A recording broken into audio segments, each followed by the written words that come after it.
So, Jai Shri Mataji, everyone. So, today I will be conduct his meditation in behalf of Vaibhav and Manika. So, today's meditation is very silent. So, we can just bow to Shri Mataji and raise our Kundalini and take Bandhan.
So, as a begin with, we will say the mantra Shri Ganesha.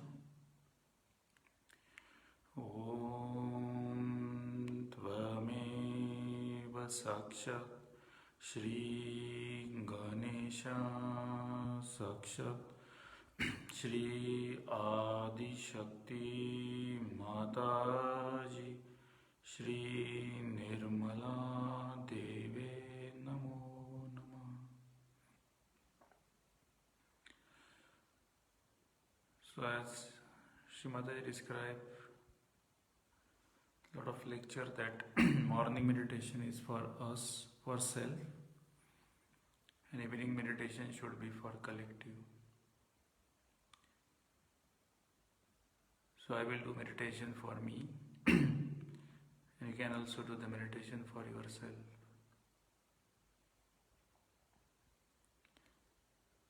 At the start, we will say Shri Mataji, please give me your divine bliss throughout the meditation.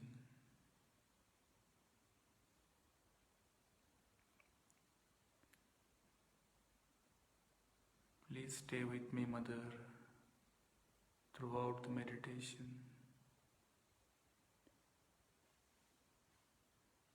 Please love me, Mother, throughout the meditation.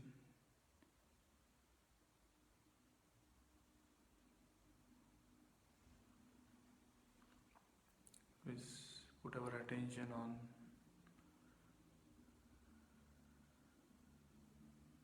the right Swadhisthana.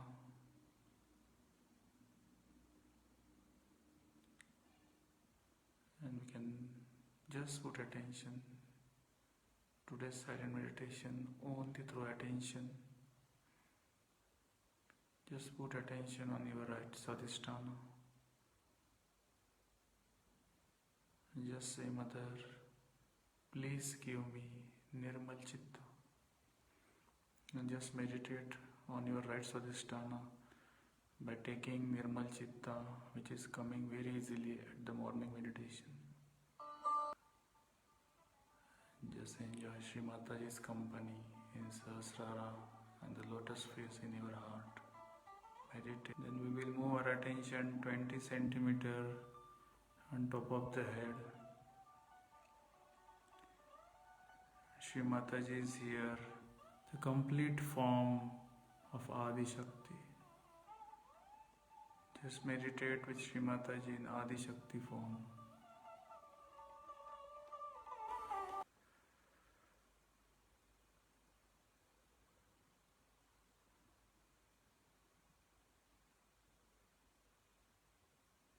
This is the stage of the complete surrendering to the Adi Shakti.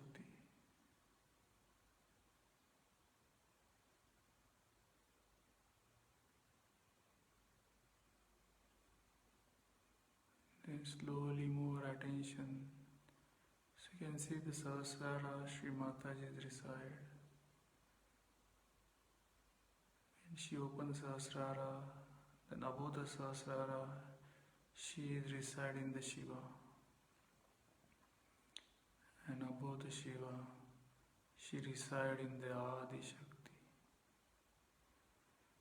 We can move our attention again higher. Where is Shri Mataji's reside to provide us the Amrut, called as Amrut Dayini.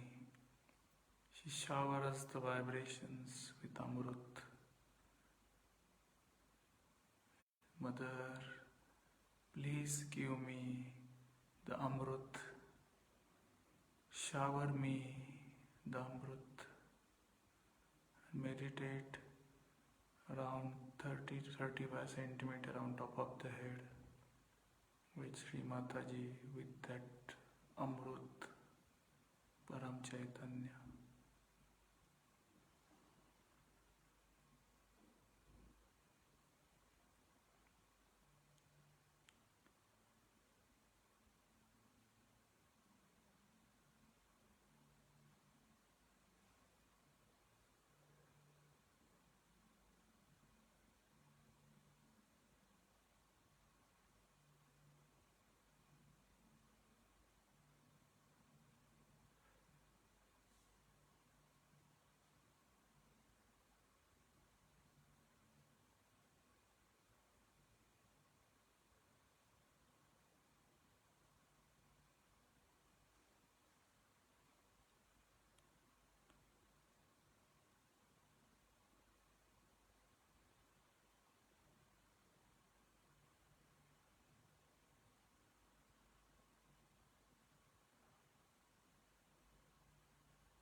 So we will listen Shri Mataji's talk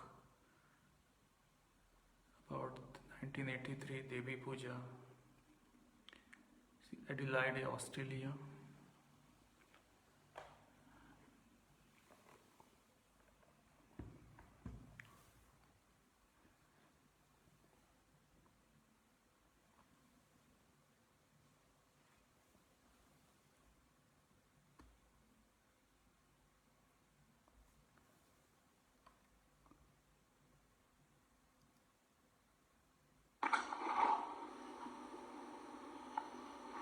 It's very nice to arrive here among all of you, and I'm sorry for what has happened before my coming here. But as I told you, that nature also can be awakened with the presence of a divine personality. And once it is awakened, it starts behaving in a manner as a realized soul would do. Like it gets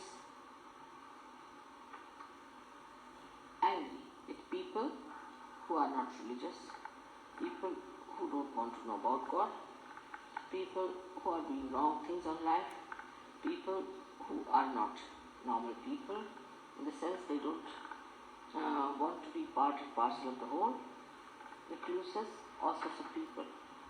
And once it is brought to that level, then it starts working on its own. As you know that, according to Sahaja, all these elements have got a deity behind it. For example, Agni has got a deity called Agni Devta. In pure form, Agni Devta is the one which really purifies. It purifies everything. It purifies, say, a gold. If you put gold in the fire, it doesn't burn. It comes out more brilliant, better. But if it is something that is not of such value, it will burn out. So all inflammable things are mostly of a low grade things which are to be burnt only. But amazingly, these lower things only, when they are enlightened, or you can say when you put some wood you take and you put fire to it. So when fire is added to that wood, the same fire which is coming actually, the base is that, the wood itself, which is inflammable. And the flames that are coming out of that fire, once they are enlightened, they starts knowing what is truth, what is untruth, and reacting in such a manner as if they knew what work has to be done. Now the difference between a Sahaja and the fire, which is so initiated, is this, that it does not think about it. It just goes on completely finishing things which it has to do. And by a method of frequencies, it knows where to go and which one to burn out. And that's how it goes on burning things which it has to burn. And some of the unfortunate things are that people feel that this fire has no compassion, and that the fire must have some compassion also to spare some people. But the trouble is, we must understand that we have so many things within us. We've got fire, we've got water, we've got Mother Earth, all elements are within us. But in the fire, it is only the fire element, nothing else. So it acts according to its own quality. That is fire. And whatever is the quality of the fire, when enlightened, separates truth from untruth and starts behaving in that manner, but it remains fire. It cannot become compassion. But in a way, if you see, when you start choosing between the wrong type of a person and the right type of a person, if you see in a subtle way, it is compassion, because it is truth, and truth is love. So whatever it is doing is to manifest the love of God, and when it is manifesting the love of God, you should know that though it is fire, it gets the performance of a personality which is as if is a human being, because it is discreet. It knows what to burn and what not to burn. One day, I must tell you, we were doing some sort of a cleaning of the doors with those lamps you get. And Linda one day, you see, by mistake, brought that lamp very close to me. And the lamp, the flame was very strong. It just went round me. It didn't touch me. She was surprised. She said, "Mother, you're burning." I said, "Don't worry." It just went round and came out. So, the fire doesn't burn a person in the spirit. An example is Sitaji. Sitaji, when she was brought by Sri Rama from Ravana's place, see, everybody said that she has lived with a Rakshasa and she must be found out whether she is guilty or not.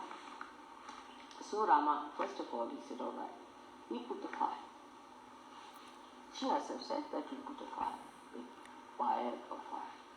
And she sat on that. And when the fire started burning, it could not burn her. She could not be burnt. And the whole fire subsided.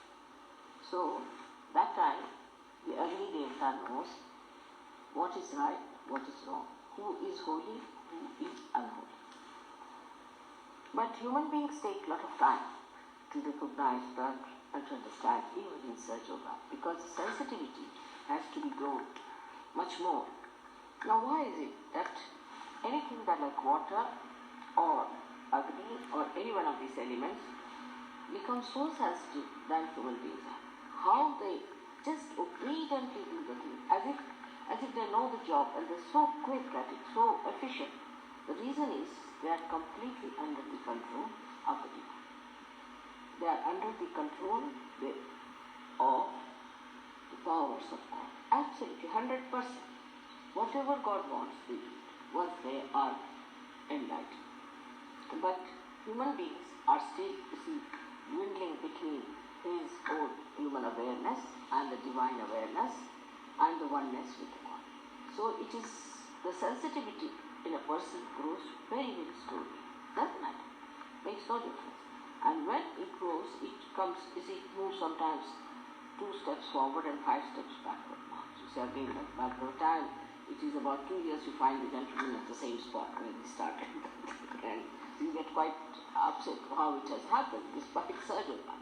But this is the thing, is that human beings can think and they can decide, and they have ultimate freedom to give up this sensitivity at any time. So, you have to be under complete obedience of the divine, which is, one cannot understand sometimes how to be like that, because we have not been brought up that way. We don't know how to do it. It's very difficult. So many people say, Mother, it is very difficult to surrender. It's not that they don't want to surrender, but they think that we are still popping up somewhere. Mother says something, but we start questioning her. Mother says this, and we think that we can suggest to Mother this another alternative and this and that. But there is no alternative. There is no alternative for a person who is a sensitive person. If he knows that divine is only thinking of your hita, of your well-being, and whatever it sees and does, knows much more than you do. Much, much more. And in so many dimensions that if somebody says so, that do like this, best is to do that. Sometimes it shocks people. People have ideas about sympathies, ideas about being kind to others and be compassionate to others. But what is a human compassion? It doesn't do anything, it just talks. Why? God's compassion works. It works. It works on people. It doesn't talk that, oh, I'm very compassionate, I am full of compassion, nothing. It just works, it manifests. So, one should understand, to be a complete egoless personality, one should try to obey. Be self within yourself. Now, how do you obey yourself within yourself? It is through vibratory awareness. Try to obey through your vibratory awareness. Any question you want to ask, anything you want to do, you must obey it through your vibratory awareness. Now, some people are not so sensitive. That's true. The reason why they are not sensitive is because they think a lot. Now, you think with your brain. Alright? If your brain can be enlightened, then you will think as the divine thinks, and your sensitivity will improve. Because sensitivity comes from the central nervous system. Now, in the central nervous system, if there is any blockage, it is active in the brain. Because all the centers are represented in the brain. So, the best thing is to say that, Mother, come in my brain. Please reside in my brain. Please make your room in this brain. You be the controller of this brain. Let this brain be guided by your divine wisdom. And you don't think for yourself. And this word, I think, should be dropped completely from surgery. I think means goes on, funny way. It can be anything. Like once we went out and we had one of my very stupid relations staying with us, a girl. And as I was going out, we had no service that day. So I was cooking, but that day when we were going out, so I told her, I'm going in the morning. Can you make a little bit of khichdi for us when we come back? We'll have that. That's the only cooking she did in her lifetime, maybe she did not do also. So when we came back, she told me that she had not cooked. So I said, why didn't you cook? Because we were supposed to take our food here. She said, I thought that maybe you may not come. Maybe you're not hungry. Maybe you may not like to eat. Maybe I may not be well. See, so all these four alternatives not to eat or to eat. But I said, why did you think that we may be hungry? That we will eat? Why did you think this way? But I thought, this is an explanation for not having one in the brain, I should say, that there is no divine guidance in the brain. Then the guidance comes from your ego or from your super ego, which says, I thought that this might happen. But why did you think that? Why not the other way around? Why did you think the other way around? But that is how it is. And when these things happen, we really are so much used to this kind of justification and alternatives to be offered that this becomes again the habit of the brain, and the brain gets separated from the default. So you tell your brain, but why? Why did you think like that? Now will you stop thinking about these things on these lines? Let us think of the positive. Now positive thinking is nothing but is a thinking, as according to Sahaja, it's not aggressive thinking, but it means that a thinking which helps to manifest the divine. That is what is positive. And the result of that is that your nerves start opening up. And you start feeling the manifestation of divine power in your fingers, in your being.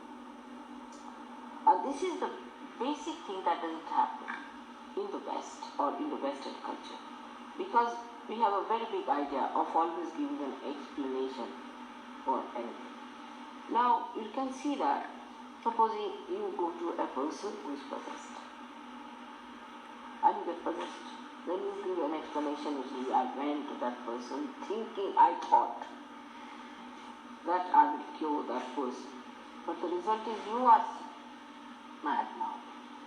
Instead of that person getting cured, you have. So what is the reason? The reason is you thought in a very negative way, that I thought that this would help me, or I was helping that person. On the contrary, you got in trouble. Now, the trouble did not think. No. It just entered into you without thinking. It is there. It never thought whether I entered this person or not. It just came in, walked straight forward. While you were busy thinking, you see, it entered into your being and settled down there. So, it's like a thief walking into your house nicely when you are busy, absent-mindedly doing something. It's exactly like you see the thief walking in, suddenly you find, oh, the thief is standing behind you. Now you said I was thinking.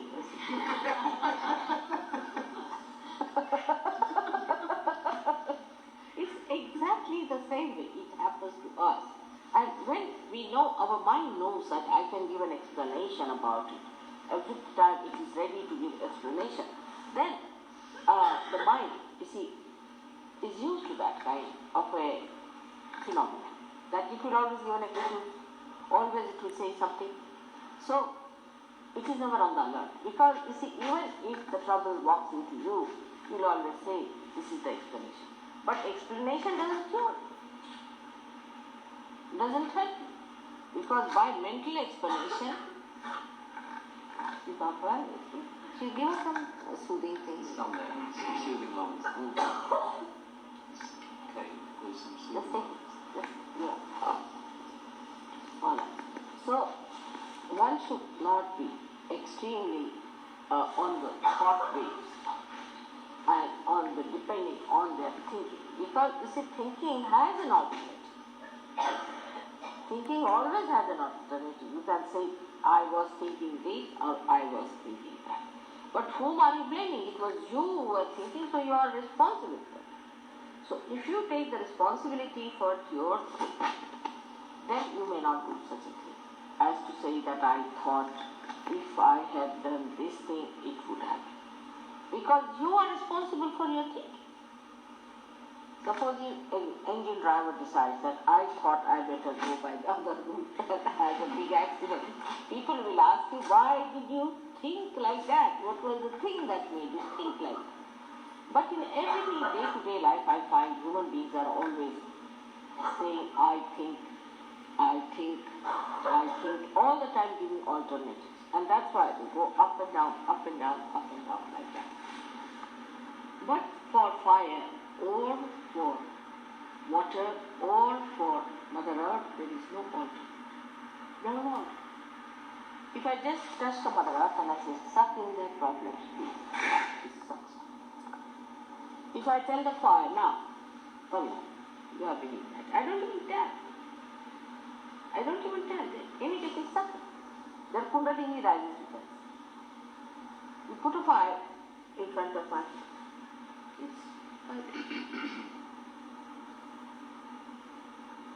You put a light, it has no alternatives. It doesn't think, it has no alternatives. It's just enlightened. It has its own quality of enlightenment in the purest sense, because thinking makes it impure. Your enlightenment becomes impure by your thinking, by giving explanations, by giving all these nonsensical alternatives. So one should know, to divine there is no alternative. In Sanskrit the word is paryaya. There is no paryaya for divine. This is nothing. Supposing you don't want to accept, you will have problems, and then you will say that, Mother, how did we have problems? As you saw in Delhi. I told these people many a times that we do not have any program for 8 days and let all these people stay with some friends. They didn't listen. They arranged their program in that flat. And they were thinking they will have a big pandal in which they will give them the food to eat and all. But you know what happened? It rained and rained and rained. Now rain knew what I wanted. Because it had to rain for the rabi crop. You see, you have to look after the whole universe. And that's why I said that for these 8 days, don't allow them to stay in this, because it will be difficult for them to move out. Better keep them with some other people so they can carry them along and do it. But they did not. Ultimately, it turned out to be a fiasco. They had to arrange for the stay of all other people into summer.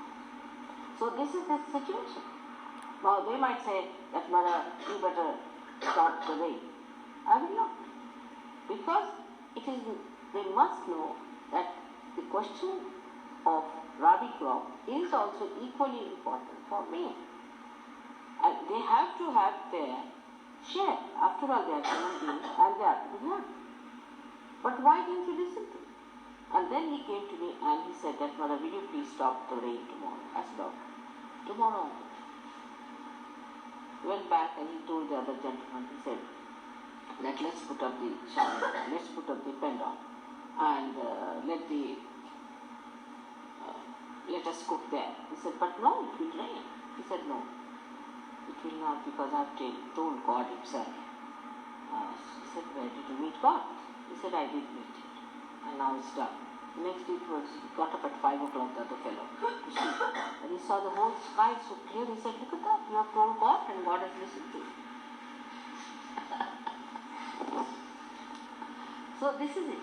Then when you are that much one with God, I mean, if you tell anything, it will be. Anything you ask for, it will work. But we are not. We are always finding alternatives. See?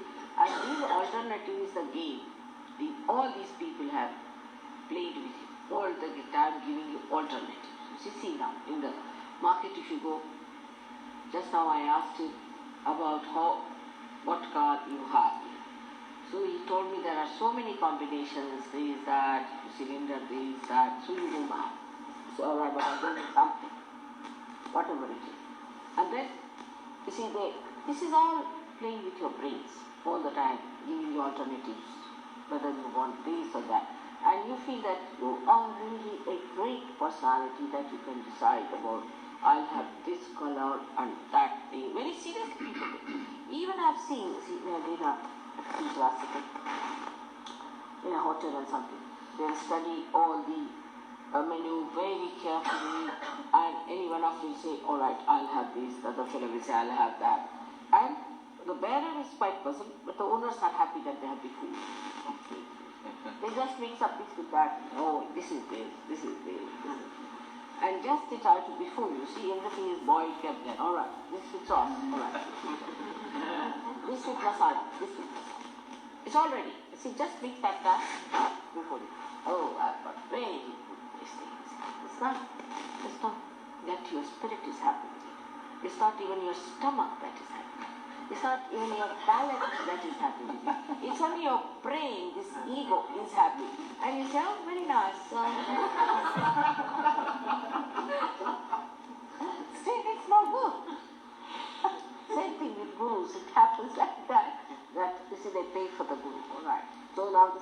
monasteries are paid for the Guru. And when you go there, even there are they feel the scorpion is pinching them. I see all the time is biting. They say, what happened? No, it's all right.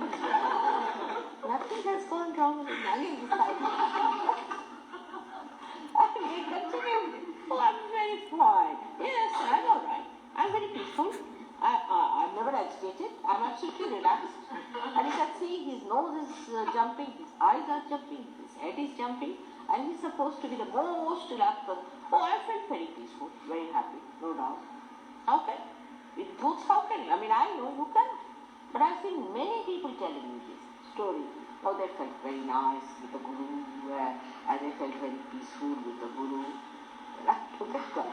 And you become dishonest. Just to support that view, one becomes dishonest. So we come back to the same point, that all these elements are honest. They are absolutely honest. Whatever is their quality, they profess that. A fire will not say that I will cool you down. It will not say. But after realization, so many of you must have noticed that if you put your hands to the fire, the food is coming out because it burns away whatever is ugly, whatever is bad in you, and you get the cool breeze from everywhere there. Because that part is burnt away. It does the work of burning away. And when it burns away, then you put a hand towards the fire. And you are surprised that from the flame the food is coming up. Instead of burning it, how the flame is cooling. So the quality, whatever they represent, they have, behaving themselves pretty, and they are honest. They are not dishonest because they are absolutely one with the divine laws. But human beings are not like that. They play tricks here, there, that. That's why to give realization to human beings is a very difficult thing. Now I will also tell you about the Swayambhu things that come out of Mother Earth. You see, the Mother Earth sends out certain forms above for being, for you people to see that there are vibrations, to work out her spiritual thing by which she makes the spirituality evident among you, by which she guides you, by which she creates a nucleus for you to worship. And this work she does in a very honest manner. But when such a Swayambhu thing comes out, you can't understand why people are attracted to it. So then you become a sort of in charge of that thing. Then you want to make artificial images of that. It's a human nature to make everything that you see here, make it art. And that goes on and on and on till human beings themselves become so identified their artificiality that they don't understand what is reality is. In reality, whatever you are the highest. You are the highest epitome of all the things. Even the thing that comes out of the Mother Earth cannot do the work that you can. It cannot raise the Kundalini. It cannot. So maybe little effects might. But it won't work out with that force, with that minority when you are like a very advanced machinery. Of course, very advanced, extremely sharp and extremely effective. But the problem is this brain of yours, you see, when it comes in between, which is nothing compared to that big brain. See, your brain is nothing but like a little mosquito. It comes up and it comes here and then says, oh, this. And then the problem starts. But if you really start using His power within you, God has made you as the best instrument that you could think. And as you start using your instrument with that wisdom and surrender on humility, gradually it evolves more and more and more, and you start developing more sensitive sides, or we can say evolving a new method in this and getting a better and better understanding of the working of surgery. So it is important that first of all we must decide to stop the brain working too much and say that, Mother, you be in our brain. Thank God I am before you first. It's not before you. Just say that, Mother, you have to be in our brain. Now this brain is, as you know, is supported by the five elements.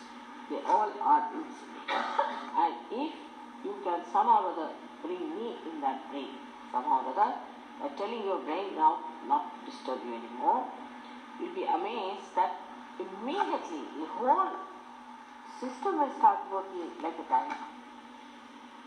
It will be such a sensitive thing, you don't have to worry about anything, you don't have to think about it. You touch anything, it becomes cold sort of thing. You see, it becomes Midas touch. It's become such a great thing. But that is to achieve is difficult for them. They find it difficult to achieve that kind of perfection where you lose completely your ego and you become egoless. Like the fire, the Mother Earth, like all other elements. They have no ego. It's only human beings who are big ego. And the ego is such a big myth. Of course, when you don't do anything, why should you think you are doing something? And why should you be responsible for doing it? But the thing is, we think that, no, it's not God. We have to do this. And I have to decide. You see, it's just we play tricks with ourselves. Manipulating, spoiling our brain, absolutely becoming mad. Best thing is to surrender and see the things will come before you. You'll be amazed. Oh, how it has happened.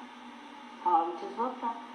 The other day I told just Carrie, you better go and register this. She said, Mother, the university has closed down. It says, I can't go to it. It's very good price. I said, all right, I've said it to go. Then she telephoned, they said, no, it's impossible, you just can't do it, but if you want, you can come and see. And as she walked into the university, in the office, they said, oh, come on, you register.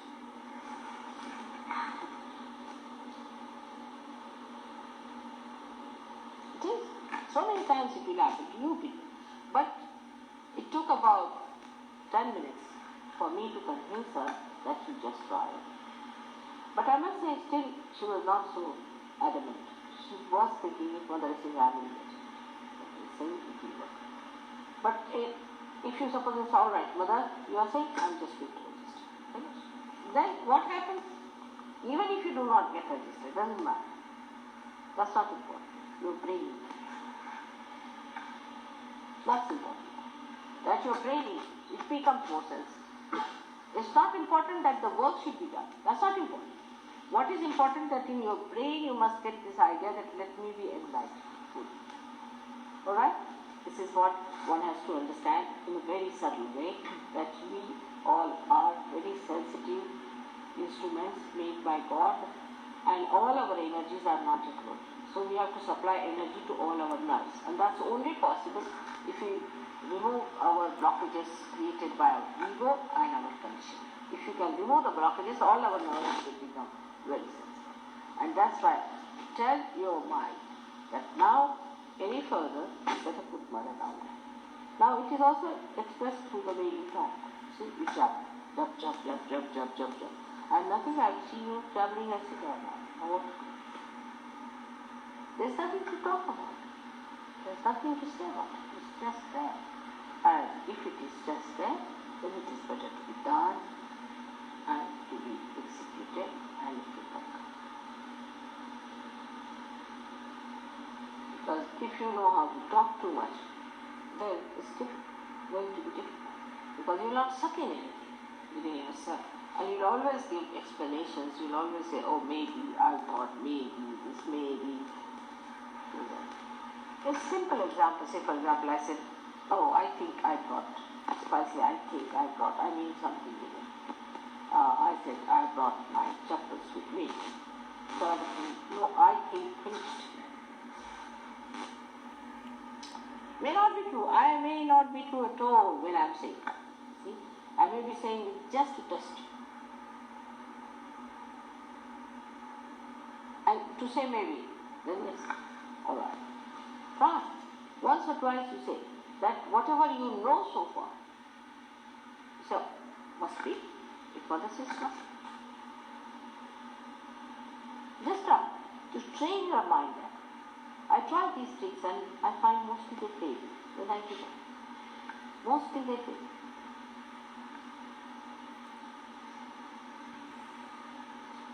And they just can't understand how these things happen and how what Mother says come works out this way. But now understand that I'm just playing tricks with you, just to make you understand that put your mind absolutely at rest and let the big ahankara, the mahat ahankara take over, the mahat ego, the great ego of God take over and do the rest. Alright? You got this.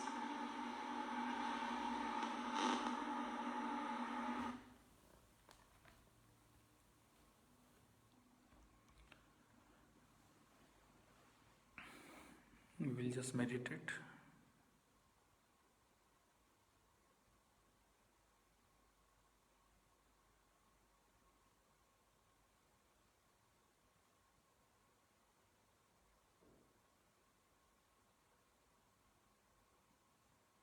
We will say just in our heart, Mother, please come in my brain.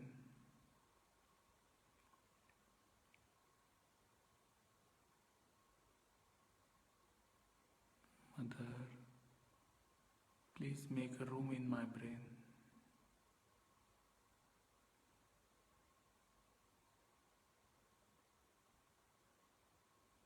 And Mother, please take a complete charge or control of my brain.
We will just sing, or we can just say the mantra Sahasrara, which is the last mantra of three big mantras.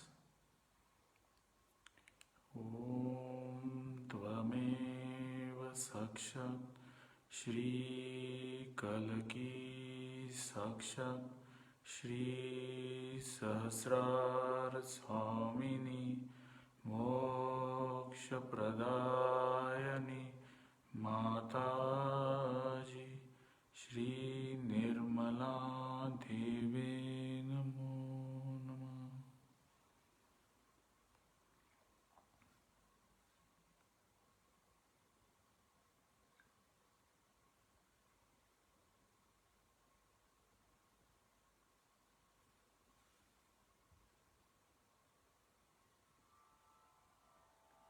We'll meditate 2 to 3 minutes.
Mother, thank you very much for this beautiful meditation you conducted from us and to show us you are our brain.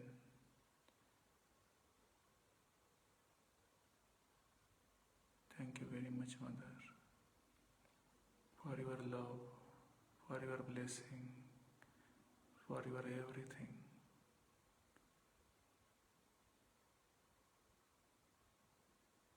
Jai Shri Mataji.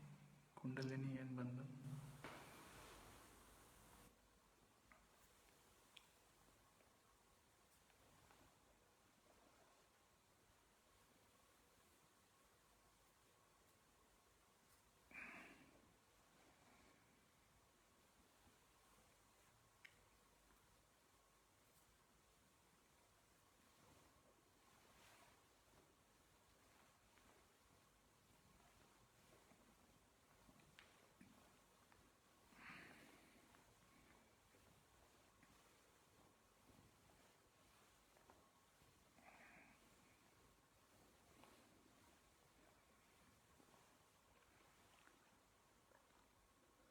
So you can just bow down and say thanks in your heart and just finish this meditation.